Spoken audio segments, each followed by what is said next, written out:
Hello class. पिछले lecture में हमने 3.3 का क्वेश्चन नंबर 5 तक कंप्लीट किया था और जो बचे हुए क्वेश्चन है आज वो हम लोग उसको कंप्लीट करेंगे। ठीक है, चलिए। तो आपका जो पहला क्वेश्चन है मतलब क्वेश्चन नंबर 6 जो है वो क्या बोला आपको, sum of the first 55 term in an AP is 3300, find 28 term. ठीक है, आपको क्या बोला कि आपके जो पहले 55 टर्म है उनका जो टोटल है वो है 3300 और आपको बोला गया है कि 28 टर्म आपको बताना है। तो इस क्वेश्चन में हमारे पास जो गिवन वैल्यूज है वो है एस एन की वैल्यू कितनी दी है आपको 3300 और एन की वैल्यू जो है वो है आपके पास 55। अब आपको फाइंड क्या करने के लिए कहा है T28। ठीक है, चलो तो हम लोग उसको फॉर्मूले में पुट कर देंगे। सबसे पहले तो ये हो जाएगा S N is equal to N upon 2, ये हो जाएगा आपका 2a plus N minus 1 D और एस एन की वैल्यू कितनी है आपकी 55, तो यहाँ पर आ जाएगा 55, ये हो जाएगा 55 अपॉन 2, ब्रैकेट में आ जाएगा 2a प्लस 55 माइनस 1 और d। अब S55 की वैल्यू कितनी है, तो S55 का जो टोटल है वो है 3300 is equal to 55 upon 2, 2a plus 54d। अब दो चीज़ आप कर सकते हो, एक तो ये कि इस पूरे को आप इस तरफ लेके जाके रेसिप्रोकल कर दो, एक ये चीज़ हो सकती है, या फिर आप क्या करो पहले इसको लेके जाओ फिर इसको लेके जाओ, बात वहीं की वहीं होने वाली है ना। आप पूरा एक साथ इसको लेके जाओगे तो भी एक सेम चीज़ होगी और अगर आप इंडिविजुअल करके लेके जाओगे तो भी सेम चीज़ होगी। तो हम लोग क्या करते हैं, इस पूरे को एक ही बार में रेसिप्रोकल कर देते हैं। तो हो जाएगा आपका 2/55 multiply by 3300 is equal to 2a plus 54d। तो ये सॉल्व हो जाएगा आपका कैसा, 11 5 ज़ा 55, 11 3 ज़ा 33, 2 0 एज इट इज़ आ जाएंगे और 5 1 ज़ा 5, 5 6 ज़ा 30 और ये 0। तो टोटल नीचे कितना आ जाएगा, ये 2 अभी बाकी है ना, ये 2 और ये जो अभी 60 आपको मिला ये दोनों को मल्टीप्लाई करोगे तो आंसर कितना आएगा 120। 120 is equal to 2a plus 54d। अब यहाँ से हम लोग क्या करेंगे, 2 कॉमन ले सकते हैं, है ना, दोनों में 2 कॉमन आ रहा है तो आप क्या करो इसको 120 इज इक्वल टू 2 और ब्रैकेट के अंदर आ जाएगा a प्लस 27, क्योंकि देखो अगर आप इसको मल्टीप्लाई करोगे तो सेम मिलेगा, 2a हो जाएगा और ये जब आप इसको मल्टीप्लाई करोगे तो ये हो जाएगा 54। अब ये 2 यहाँ पर मल्टीप्लिकेशन में है, इस तरफ आएगा तो क्या हो जाएगा, डिवीजन में आ जाएगा, तो ये हो जाएगा आपका 120 divided by 2 is equal to a plus 27d। जब इसको आप सॉल्व करोगे तो जाएगा 2 1 2, 2 6 12, तो आंसर आया आपका कितना 60 is equal to a plus 27d। इसको आप ऐसे ही रखो। T28 को लेंगे तो Tn का फॉर्मूला क्या लिखेंगे हम लोग, सबसे पहले Tn is equal to a plus n minus 1 और d, और Tn की वैल्यू क्या है, n की वैल्यू क्या है आपको, n की वैल्यू यहाँ पर आपको दी है 28, तो आप यहाँ पर लिख दो a प्लस 28 माइनस 1 और ये हो जाएगा d, और यहाँ पर अगर आप देखोगे तो 28 इज इक्वल टू क्या हो जाएगा a प्लस 27d। और अगर आप इक्वेशन नंबर 1 में देखोगे तो आपको दिखाई देगा कि a प्लस 27d यानी कि ये जो वैल्यू है इसकी ये किस इक्वल टू क्या है 60, ये इक्वल टू क्या है 60। तो हम लोग बोल सकते हैं कि इसके प्लेस पे हम लोग क्या रखेंगे 60 को रख सकते हैं, ठीक है ना। तो ये आ जाएगा आपका 28 इज इक्वल टू 60। तो आपको क्या पूछा था 28th टर्म कौन सा है, तो 28th टर्म जो है वो है आपका 60। ठीक, चलो next question, question number 7। Question number 7, in an AP sum of 3 consecutive term is 27 and their product is 504, find the term। assume 3 consecutive term in AP are a minus d, a और a plus D. ठीक है, हमें बोला है क्या कि 3 terms हैं और उन तीनों टर्म्स का जो सम है, यानी कि जो प्लस करोगे आप तीनों सम को, तो उनका जो आंसर आएगा वो आएगा 27। और 3 जो आपको नीचे देखो यहाँ पर आपको दिए भी हैं कि आपको क्या एज्यूम करना है। तो हमें जब दिया हुआ है सारी चीज़ें तो हम लोग स्टार्ट करते हैं उसको। ठीक है, तो हम लोग यहाँ पर लिख देंगे लेट करते हैं। लेट जब आपको दिया ही है तो फिर हम लोग को लेट भी करने की जरूरत नहीं पड़ेगी वैसे तो, पर आप लिख दोगे तो अच्छा रहेगा। लेट 3 कंसेक्यूटिव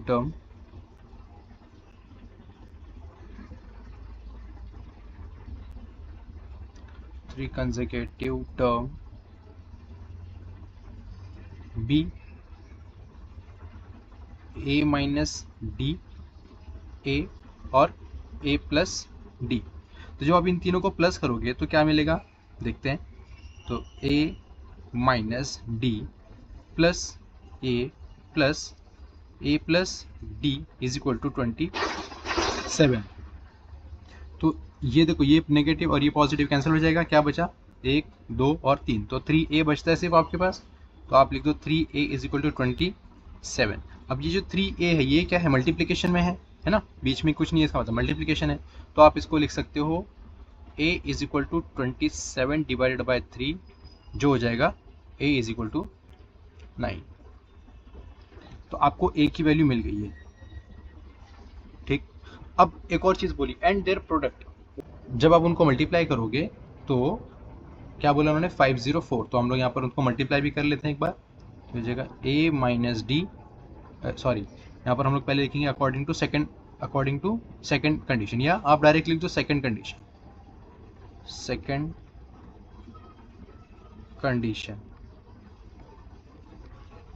कंडीशन में ये सॉरी अच्छे से लिखा नहीं गया कंडीशन। तो सेकंड कंडीशन में हम लोग लिख देंगे यहाँ पर a माइनस डी, ये हो जाएगा a और a प्लस डी। अगर आप इसको और इसको देखोगे अच्छे से तो आपको समझ में आ रहा है कि a minus D a minus B और a प्लस बी के फॉर्म में लिखा हुआ है ना। तो a माइनस बी और a प्लस बी क्या होता है, a square minus B square, a square minus B square. तो हम लोग यहाँ पर लिख सकते हैं a square minus D square multiply by a, ये लिख सकते हैं ना। और अब मैं इस a को इस तरफ लेके जाऊँ या इस तरफ, किधर किसी भी साइड रख सकता हूँ, कोई इशू नहीं है उसमें। तो अगर मैं सपोज़ यहाँ पर रखता हूँ ऐसे और ये लिखता हूँ a square minus D square, तो a की वैल्यू मुझे क्या मिली थी 9, तो मैं यहाँ पर लिख दूंगा 9 और यहाँ पर भी लिख दूंगा 9 का स्क्वायर माइनस डी की वैल्यू मुझे अभी तक पता नहीं चली है। तो अच्छा हाँ, इनका जो जब हम लोग इनको मल्टीप्लाई करेंगे तो इनका जो प्रोडक्ट आएगा वो कितना आ रहा था 504। तो यहाँ पर भी हम लोग लिख देंगे 504, यहाँ पर भी हम लोग लिख देंगे 504। अब ये जो 9 यहाँ पर मल्टीप्लिकेशन में है तो हम लोग क्या करेंगे, इसको यहाँ पर लेके जाएंगे तो हो जाएगा डिवीजन, और ये जो है इनको हम लोग सॉल्व करेंगे तो 9 का स्क्वायर हो जाएगा 81 minus D square is equal to 504 divided by 9। तो इसको 9 से सॉल्व कर देंगे हम लोग। तो 9 1 9, 9 5 45, बचा कितना 5, 9 6 54। तो ये आ जाएगा आपका आंसर नीचे 81 minus D square is equal to 56। अब क्या करना है नेक्स्ट, ये जो पॉजिटिव में है ये इस तरफ जाएगा तो नेगेटिव में आ जाएगा, तो हम लोग उसको नेगेटिव में ले लेंगे। तो ये हो जाएगा D minus D square is equal to 56 minus 81, और इसको आप माइनस करोगे तो आंसर कितना आएगा, ये हो जाएगा आपका 25 negative is equal to minus D square. अब देखो हम लोग क्या करेंगे ना, ये जो माइनस है और ये जो माइनस है कैंसिल हो जाएगा, माइनस माइनस कैंसिल हो जाएगा, तो यहाँ पर बचेगा सिर्फ D square is equal to 25। तो 25 किसका स्क्वायर है 5 का हमें पता है, तो यहाँ पर आप लिख दो डी इज इक्वल टू 5। चलो अब हम लोग क्या करेंगे, वैल्यूज को पुट कर देंगे। तो a माइनस डी मतलब ए की वैल्यू कितनी है आपके पास 9 माइनस डी की वैल्यू 5, तो ये कितना हो जाएगा 9 माइनस 5 हो जाएगा आपका आंसर 4। सेकंड ए की वैल्यू तो आपको पता है कि 9 है। अब हम लोग एक और देखेंगे ए प्लस डी। अब ए प्लस डी मतलब 9 प्लस 5, तो 9 प्लस 5 कितना होता है 14, तो ये आ गया 14।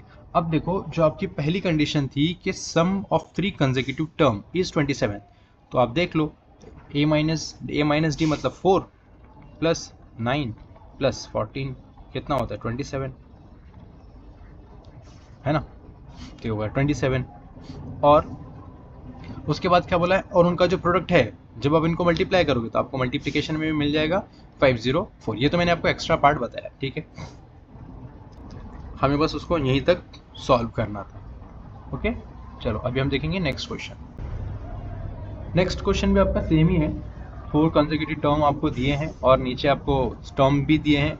एक इसमें छोटा सा एडिशन वो ये है कि whose sum is 12 and sum of 3 and 4th term is 14, ये एक एडिशन है। Find the 4 consecutive term in an AP whose sum is 12, तो आपको 4 कंसेक्यूटिव टर्म ढूंढने हैं जिनका जो सम है वो 12 हो, and third and fourth term का जो टोटल होगा वो कितना है 14 होना चाहिए। तो इसको हम लोग सॉल्व करते हैं। तो आपको यहाँ पर दिया है ना, लेट एज्यूम तो किया है आपने, तो आप यहाँ पर लिख दो लेट 4 कंसेक्यूटिव टर्म बी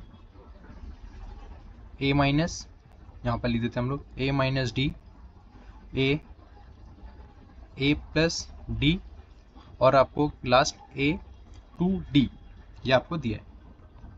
अब सबसे पहले हम लोग क्या करेंगे, इनको सबको प्लस करेंगे। प्लस करने पे हमें क्या बोला है 12 आना चाहिए, तो हम लोग यहाँ पर लिख लेंगे a minus d plus A plus D plus A plus 2d is equal to 12। अब यहाँ पर देखो ये नेगेटिव और ये पॉजिटिव कैंसिल हो जाएगा, तो यहाँ पर ए कितना बचा अभी आपके पास 1 2 3 और एक ये 4, तो आप यहाँ पर लिख दो 4a, और ये जो बचा है अब यहाँ पर लिख दो प्लस 2d।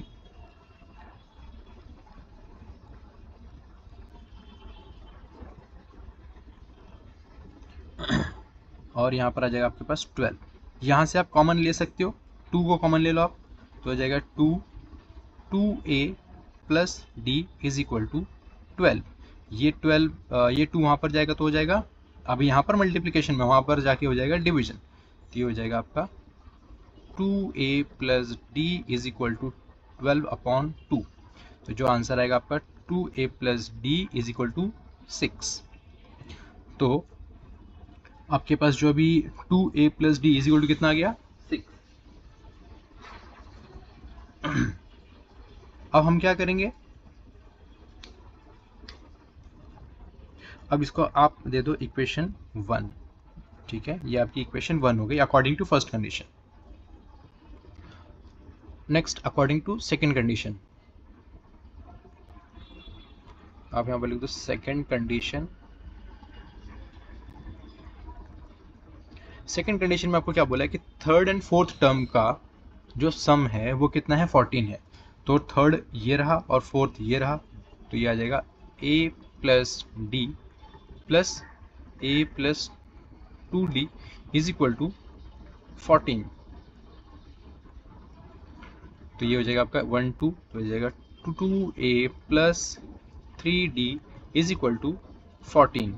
इसको आप नाम दे दो, नंबर दे दो सेकंड। तो अब आप क्या करो, सेकंड में से फर्स्ट को माइनस कर दो आप, सब्सट्रैक्ट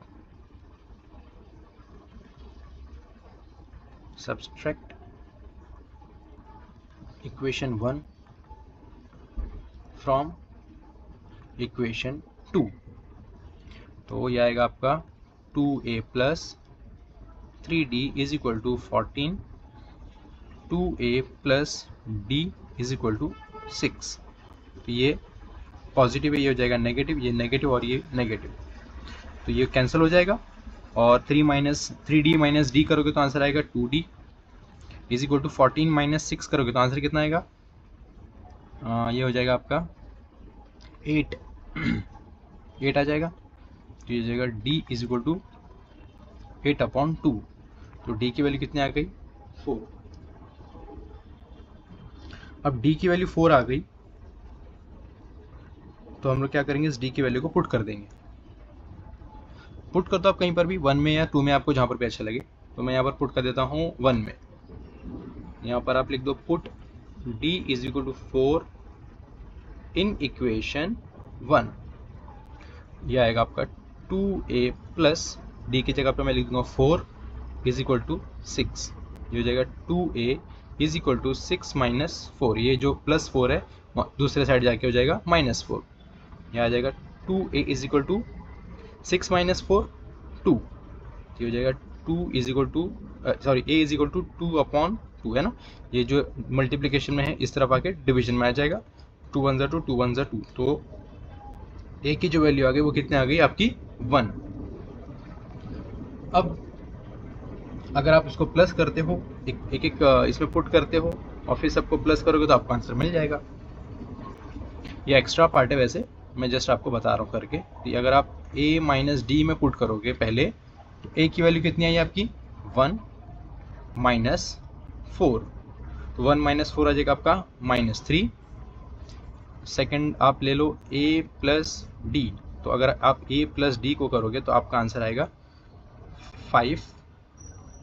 और आप अगर a प्लस 2d को देखते हो तो ये आ जाएगा आपका 1 प्लस 2 मल्टीप्लाई बाय 4, जो हो जाएगा 8 प्लस 1 9।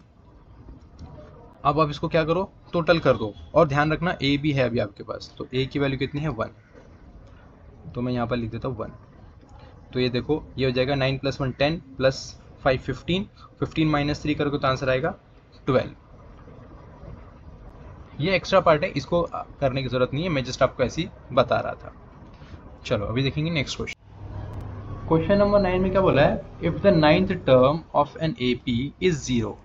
9th टर्म में लिख देता हूँ ऐसा, T9 इज इक्वल टू है 0, then show that the 29th term is twice the 19th term. तो आपको क्या बोला है कि आपको शो करना है कि जो 29th टर्म है वो ट्वाइस है किसका, 19th टर्म का। इस तरीके से आपकी इक्वेशन बन रही है।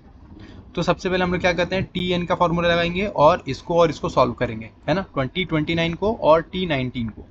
तो आप यहाँ पर लिखोगे Tn is equal to a plus n minus 1 d।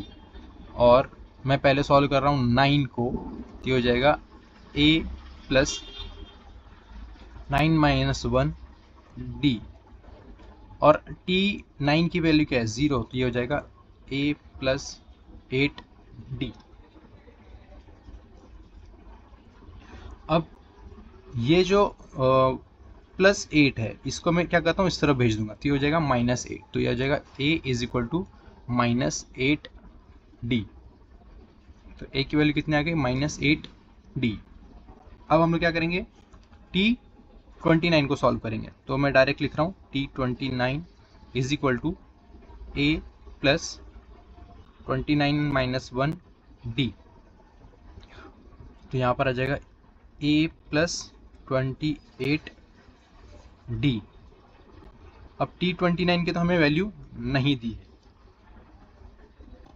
Next हम लोग एक काम करेंगे, ये जो a की वैल्यू हमें मिली है इसमें हम लोग उसको पुट कर देंगे। तो यहाँ पर आप लिख दो T29 is equal to a की वैल्यू मतलब -8d प्लस 28d। और जब आप इसको माइनस करोगे तो ये हो जाएगा आपका T29 is equal to -8 plus 28 हो जाएगा 20d। तो ये आ गया T29 की वैल्यू। ठीक है, अब हम लोग क्या करेंगे, T19 का भी फाइंड कर लेते हैं। तो T19 के लिए हम लोग क्या करेंगे, T19 is equal to a plus n की जगह पे हम लोग लिख देंगे 19 माइनस 1 और ये हो जाएगा d। तो T19 इज इक्वल टू, ए के प्लेस में मैं क्या रख सकता हूँ, 8 रख सकता हूँ ना, माइनस एट डी, और ये हो जाएगा प्लस 18d। तो जब आप इसको सॉल्व करोगे तो क्या आंसर आएगा, 10d। और अगर अब जब हम यहाँ पर इसको सॉल्व करेंगे, किसको, ये आपको मिल गया T19 की वैल्यू। हमें क्या बोला था कि T29 जो है वो इक्वल है किसके, ट्वाइस T19 के। तो T29 की वैल्यू कितनी है, 20। तो यहाँ पर अगर मैं फॉर थोड़ी देर के लिए 20 लिख देता हूँ और इसको मल्टीप्लाई कर देता हूँ इसकी वैल्यू से, किसकी वैल्यू से, T19 की वैल्यू से। तो T19 की वैल्यू कितनी आई थी, 10d। तो ये देखो, ये भी 20d है और ये भी 20d है। तो ये हो गया, ये तो शो करना था आपको कि T29 जो है वो इक्वल है ट्वाइस T19 के, और यहाँ पर हमने उसको प्रूफ भी कर दिया। ओके, चलिए, तो ये था आपका लास्ट क्वेश्चन, क्वेश्चन नंबर 9। यहाँ पर हमने हमारे प्रैक्टिस सेट भी कंप्लीट कर लिया। Thank you.